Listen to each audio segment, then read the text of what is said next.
بسم اللہ الرحمن الرحیم۔ السلام علیکم دوستو، آگے بڑھنے سے پہلے اگر ہو سکے تو لائک اور سبسکرائب کا بٹن ضرور دبا لیں، شکریہ۔ شیخ رشید احمد نے کہا ہے کہ نومبر تو اہم ہے ہی، تاہم پہلے 10 دن بھی اہم ہیں۔ حکومت الیکشن سے فراری ہے اور اب مذاکرات کا ڈھونگ رچا رہی ہے۔ عوام سے ٹکراؤ معیشت کی تباہی اور ڈیفالٹ ہونا ہے۔ عمران خان کا کہنا ہے کہ D G S P R نے سیکیورٹی بارے میں پریس کانفرنس نہیں کی بلکہ ایک سیاسی پریس کانفرنس کی، اس لیے مجھے یہ بات سمجھ نہیں آئی کہ پریس کانفرنس کے انعقاد میں ان کا کیا کام تھا۔ جب سے مجھے حکومت سے ہٹایا گیا میں نے اپنی طرف سے ملک اور فوج کو کوئی نقصان نہ پہنچانے کی پوری کوشش کی۔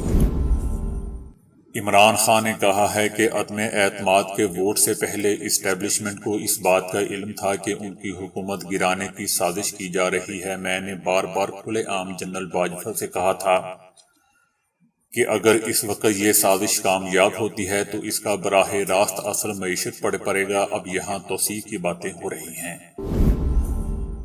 عمران خان نے کہا ہے کہ میں نے باجوہ سے کہا کہ اگر وہ آپ کو توسیع کی پیشکش کر رہے ہیں تو ہم بھی ایسا کر سکتے ہیں۔ عمران خان نے کہا کہ ملاقات ایوان صدر میں ہوئی تھی اور اس میں ایک بات کہی گئی جو میں کئی بار عوامی سطح پر بھی کر رہا ہوں کہ الیکشن کے علاوہ کوئی اور دوسرا راستہ نہیں ہے۔ فرانس نے کہا ہے کہ برطانیہ پر ڈرونز کے الزامات روس کی اس حکمت عملی کا حصہ ہیں جس کا مقصد یوکرین کے خلاف جاری جارحانہ جنگ سے دوسروں کی توجہ ہٹانا ہے۔ امریکہ کو دیر سے یہ احساس ہوا ہے کہ چائنا میں سیاسی اصلاحات کو تیز کرنے کی بجائے تجارت اور ٹیکنالوجی کی منتقلی نے چائنا کے آمرانہ ماڈل کو تقویت دینے میں مدد فراہم کی ہے۔ سائنسدانوں کا کہنا ہے کہ پرندوں کو دیکھنا یا ان کی چہچہاہٹ سننا ذہنی صحت کو بہتر کرتا ہے اور اس کے اثرات 8 گھنٹے تک برقرار رہتے ہیں۔